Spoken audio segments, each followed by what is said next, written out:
ఓం శాంతి. ఈరోజు Murali date 4 August 2025. బాబా చెప్తున్నారు, మధురమైన పిల్లలు, బాబా మిమ్మల్ని పుష్పాల రాజుగా చేసేందుకు వచ్చారు. కనుక వికారాల ఏ దుర్వాసన మీలో ఉండరాదు. ప్రశ్న: వికారాల అంశంను కూడా సమాప్తం చేసేందుకు ఏ పురుషార్థం చేయాలి? జవాబు: నిరంతరం అంతర్ముఖులుగా ఉండే పురుషార్థం చేయండి. అంతర్ముఖులు అంటే క్షణంలో దేహం నుండి భిన్నంగా అవ్వటం. ఈ ప్రాపంచిక ఆలోచనలు పూర్తిగా మర్చిపోవాలి.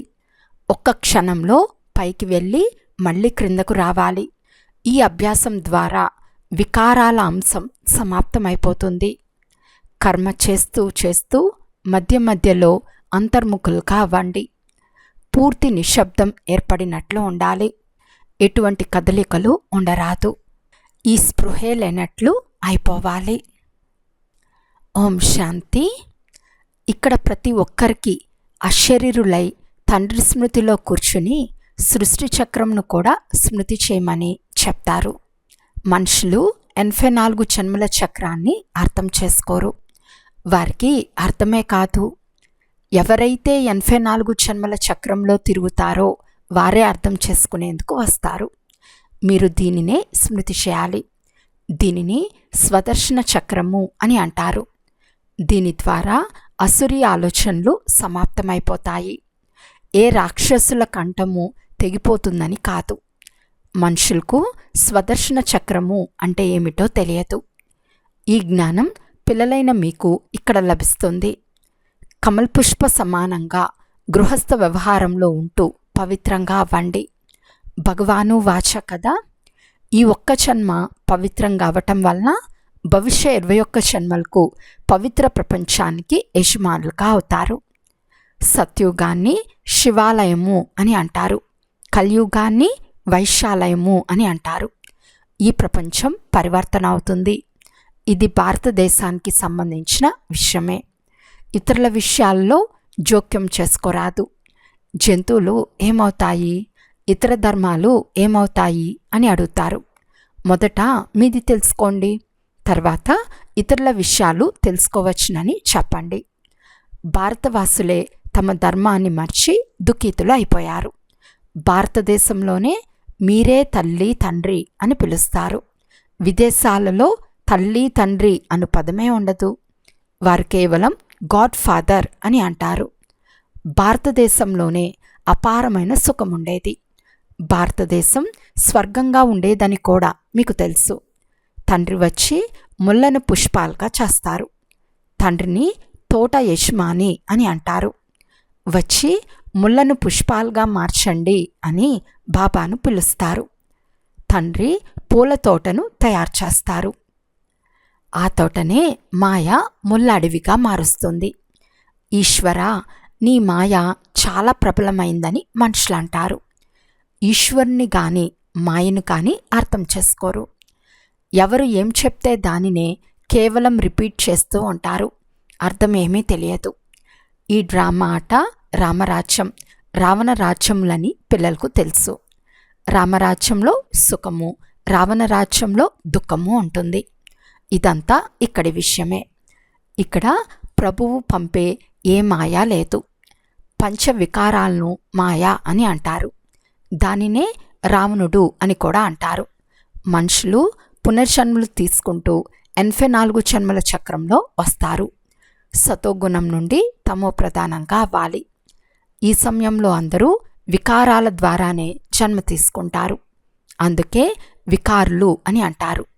దీని పేరే వికారీ ప్రపంచం. తర్వాత నిర్వికారీ ప్రపంచంగా అంటే పాత ప్రపంచం నుండి నూతన ప్రపంచంగా ఎలా అవుతుంది? ఇది అర్థం చేసుకునే సామాన్యమైన విషయం. నూతన ప్రపంచంలో మొదట స్వర్గం ఉండేది. స్వర్గస్థాపన చేసేవారు పరంపిత పరమాత్మ అని పిల్లలకు తెలుసు. అందులో అపారమైన సుఖముండేది. జ్ఞానం ద్వారా పగలు, భక్తి ద్వారా రాత్రి ఎలా అవుతుందో ఇది కూడా ఎవ్వరూ అర్థం చేసుకోరు. బ్రహ్మ బ్రహ్మ ముఖవంశావళి బ్రాహ్మణుల పగలు, తర్వాత అదే బ్రాహ్మణుల రాత్రి. రాత్రి పగలు ఇక్కడే ఉంటాయి. ఇది ఎవరికీ తెలియదు. ప్రజాపిత బ్రహ్మకు రాత్రి అంటే తప్పకుండా బ్రహ్మ ముఖవంశావళి బ్రాహ్మణులకు కూడా అది రాత్రే అవుతుంది. అర్ధకల్పం పగలు, అర్ధకల్పం రాత్రి. ఇప్పుడు తండ్రి నిర్వీకారి ప్రపంచాన్ని తయారు చేసేందుకు వచ్చారు. తండ్రి చెప్తున్నారు, పిల్లలు, కామం మహాశత్రువు, దానిపై విషయంను పొందండి. సంపూర్ణ నిర్వీకారులుగా పవిత్రంగా అవ్వాలి. అపవిత్రంగా అయి మీరు ఎన్నో పాపాలు చేశారు. ఇది పాపాత్ముల ప్రపంచం. పాపం శరీరంతోనే చేస్తారు, అప్పుడే పాపాత్ములుగా అవుతారు. పవిత్ర ప్రపంచంలో దేవాత్మల ద్వారా పాపం జరగదు. ఇక్కడ మీరు శ్రీమతం ద్వారా శ్రేష్ఠ పుణ్యాత్ములుగా అవుతున్నారు. ఇదే శ్రీ 108 మాల. పై భాగంలో పుష్పం ఉంది. పుష్పాన్ని శివుడు అని అంటారు. అది నిరాకారి పుష్పం. తర్వాత సాకారంలో స్త్రీ పురుషులు ఉన్నారు. వారిదే మాల తయారై ఉంది. శివబాబా ద్వారా మాలలో ఉన్న వీరు పూజకు స్మరణకు యోగ్యులుగా అవుతారు. బాబా మనల్ని విషయమాలలోని మనులుగా చేస్తున్నారని పిల్లలకు తెలుసు. మనము స్మృతి బలం ద్వారా విశ్వంపై విజయం పొందుతున్నాము. స్మృతి ద్వారానే వికర్మలు వినాశనమవుతాయి. మళ్ళీ మీరు సతోప్రధానంగా అవుతారు. వారంతా అర్థం చేసుకోకుండానే ఓ ప్రభు, నీ మాయ ప్రబలమైందని అనేస్తారు. ఎవరి వద్దనైనా ధనముంటే వీరి వద్ద మాయ చాలా ఉందని అంటారు. వాస్తవానికి మాయ అంటే పంచవికారాలు. దానిని రావణుడు అని కూడా అంటారు. వారు 10 తలల రావణుని చిత్రాన్ని తయారు చేశారు. చిత్రం ఉంటే అర్థం చేయించవచ్చు. అంగదుని గురించి కూడా చూపిస్తారు. రావణుడు అంగదుని కాలు కదిలించాలనుకున్నా కదిలించలేకపోయాడు. ఉదాహరణను తయారు చేశారు. అంతేకాని అటువంటిదేదీ లేదు. తండ్రి చెప్తున్నారు, మాయ మిమ్మల్ని ఎంతగా కదిలించాలనుకున్నా మీరు స్థిరంగా ఉండండి. రావణుడు, హనుమంతుడు, అంగదుడు మొదలైన అనేక దృష్టాంతాలను తయారు చేశారు. దాని అర్థం పిల్లలైన మీకు తెలుసు. భ్రమరం ఉదాహరణ కూడా ఉంది. భ్రమరానికి బ్రాహ్మణునికి రాశి కలుస్తుంది. మీరు పేడ పురుగులను జ్ఞానయోగాల బూబూ చేసి పతితులను పావనంగా చేస్తారు. తండ్రిని స్మృతి చేస్తే సతోప్రధానంగా అవుతారు. తాబేలును కూడా ఉదాహరణగా చూపిస్తారు. ఇంద్రియాలను ముడుచుకొని అంతర్ముఖిగాయి లోపల కూర్చుంటుంది. మీకు కూడా తండ్రి చెప్తున్నారు, భలే కర్మ చేయండి. కర్మ చేసిన తర్వాత అంతర్ముఖులుగా అయిపోండి. ఈ సృష్టి లేనట్లే అయిపోవాలి. కదలికలే నిలిచిపోతాయి. భక్తి మార్గంలో బాహ్యముఖతలోకి వచ్చేస్తారు. పాటలు పాడుట మొదలైనవి ఎంత హంగామా చేస్తారు, ఎంత ఖర్చు అవుతుంది, ఎన్ని మేళాలు జరుగుతాయి.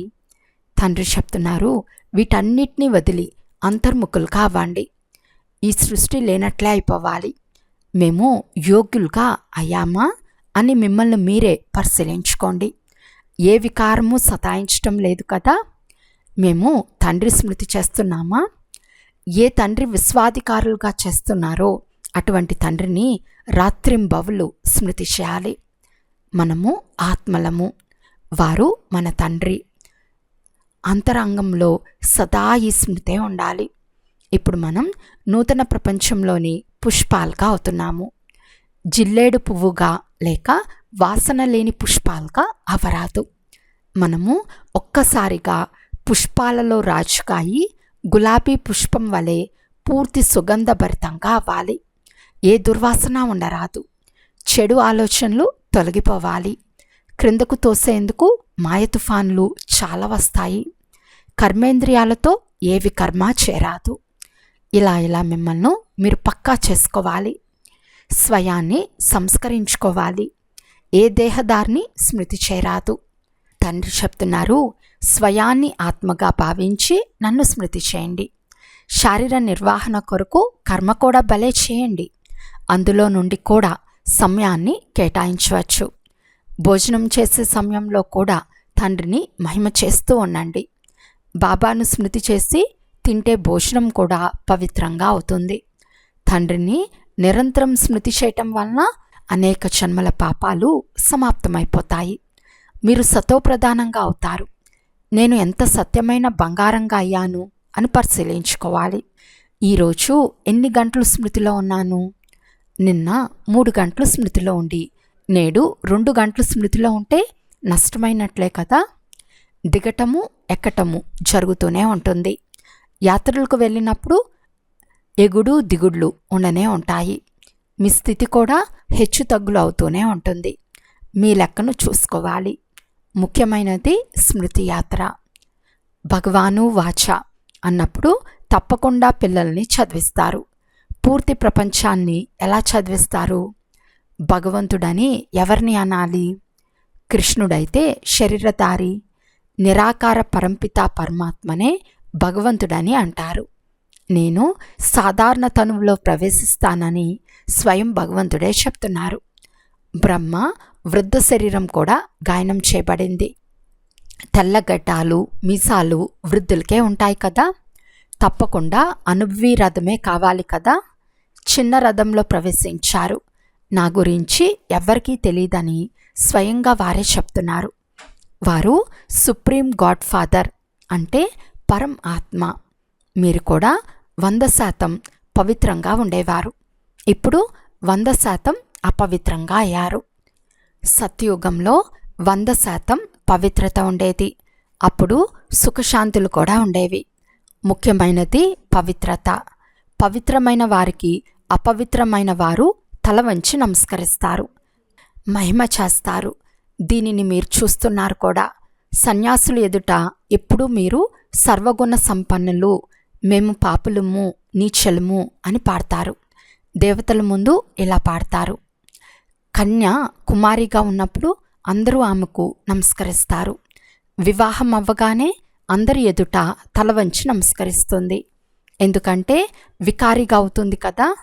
ఇప్పుడు తండ్రి చెప్తున్నారు, మీరు నిర్వికారులుగా అవుతే అర్ధకల్పం నిర్వికారులుగా ఉంటారు. ఇప్పుడిక పంచవికారాల రాజ్యమే సమాప్తమైపోతుంది. ఇది మృత్యులోకం, అది అమర్లోకం. ఇప్పుడు ఆత్మలైన మీకు జ్ఞానం 3వ నేత్రం లభిస్తుంది. దానిని తండ్రే ఇస్తారు. తిలకం కూడా మస్తకంపై దిద్దుతారు. ఇప్పుడు ఆత్మకు జ్ఞానం లభిస్తుంది. ఎందుకొరకు? మీకు మీరే రాజ్య తిలకాన్ని దిద్దుకోండి.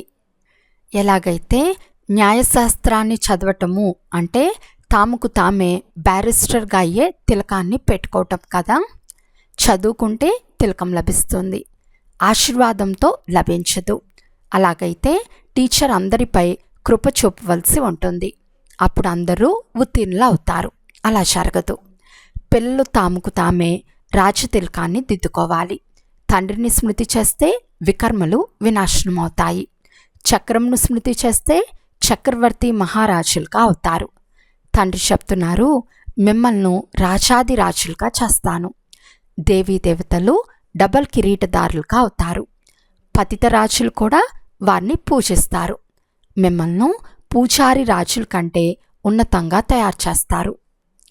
ఎవరు ఎలా దానపుణ్యాలు చేస్తారో వారు రాజుల వద్ద జన్మిస్తారు. ఎందుకంటే వారు మంచి కర్మలు చేశారు. కానీ మీకిప్పుడు ఇక్కడ అవినాశీ జ్ఞానధనం లభిస్తుంది. దాన్ని ధారణ చేసి దానం చేయాలి. ఇది ఆదాయానికి మూలం. టీచర్ కూడా విద్యను దానం చేస్తారు. ఆ చదువు అల్పకాలం కొరకు మాత్రమే. విదేశాలలో చదువుకుని వస్తారు. రాగానే గుండెపోటుకు గురి అయ్యారు అంటే చదివిందంతా సమాప్తమైపోతుంది, వినాశనమైపోయింది కదా. పడిన శ్రమంతా ఊరికే వ్యర్థమైపోతుంది. మీ శ్రమ అలా కాదు.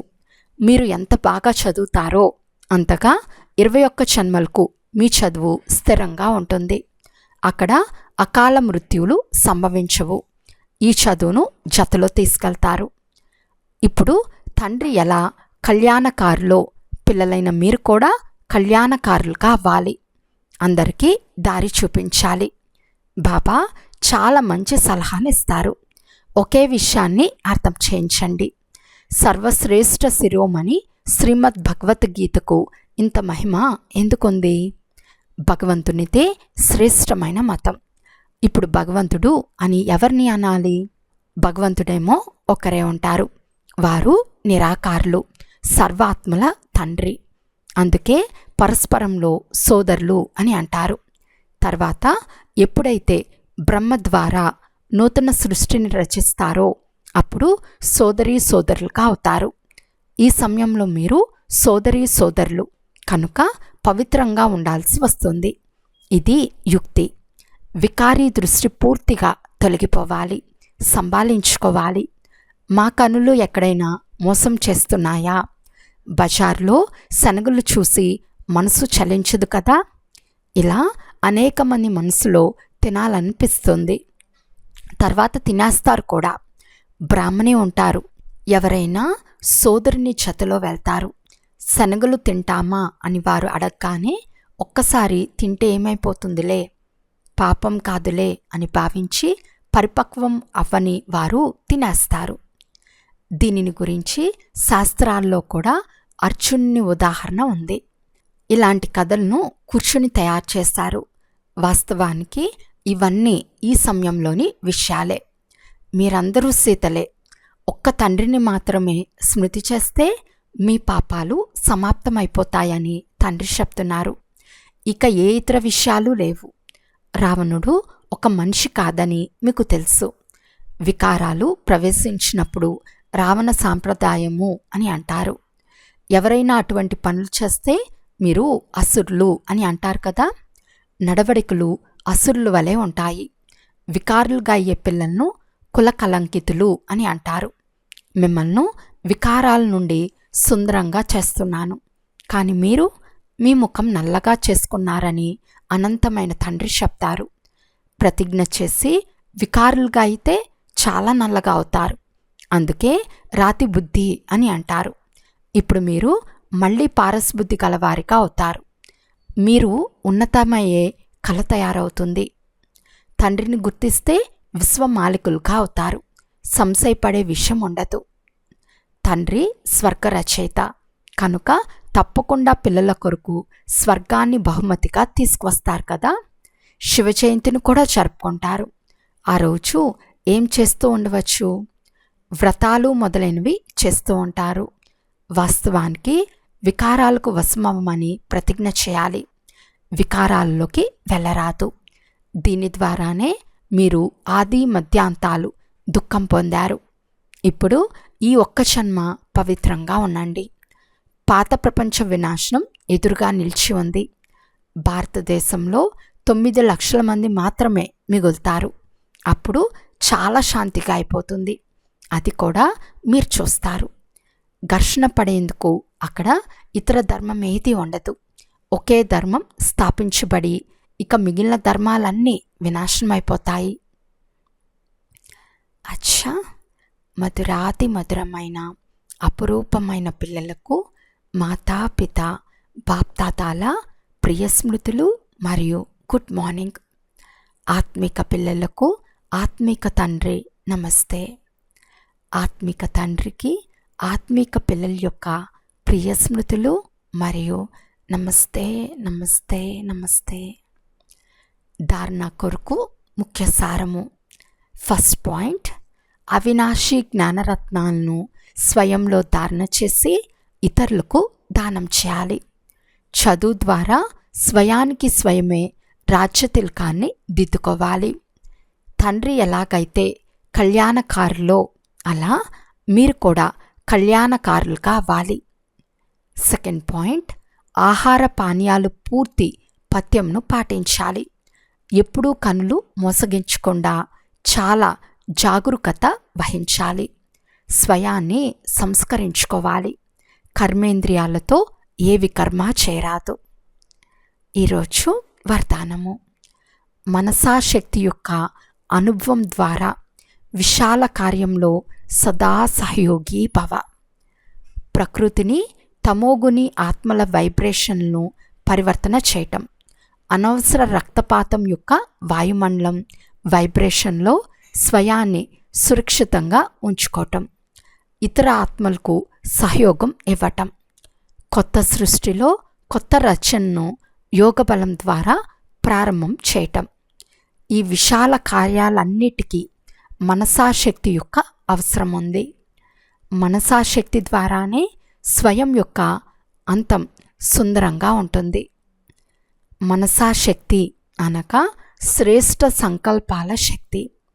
ఒక్కరితోనే లైన్ క్లియర్గా ఉండాలి. ఇప్పుడు దీని అన్వీల్గా అవ్వండి. అప్పుడు బేహద్ కార్యంలో సహయోగులుగా అయి బేహద్ విశ్వరాజ్యానికి అధికారులుగా అవుతారు. స్లోగన్: నిర్భయత మరియు నమ్రతయే యోగి మరియు జ్ఞాని ఆత్మల స్వరూపం. అవ్యక్త సూచన: సహజ యోగిగా అవ్వాలి అంటే పరమాత్మ ప్రేమ యొక్క అన్వీల్గా అవ్వండి. పరమాత్మ ప్రేమ ఆనందంనిచ్చే ఉయ్యల. ఈ సుఖంనిచ్చే ఉయ్యల్లో ఊగుతూ సదా పరమాత్మ ప్రేమలో లవలీనంగా ఉంటే ఎప్పుడు ఏ పరిస్థితులు కానీ మాయ యొక్క అలసడి కానీ రాలేదు. పరమాత్మ ప్రేమ తరగనిది, స్థిరమైనది. ఎంత ఉందంటే అది అందరికీ ప్రాప్తించగలదు. అయితే అందుకు విధి అతీతంగా అవటం. ఎంత అతీతంగా అవుతారో అంత పరమాత్మ ప్రేమకు అధికారం ప్రాప్తిస్తుంది. అచ్చా, ఓం శాంతి.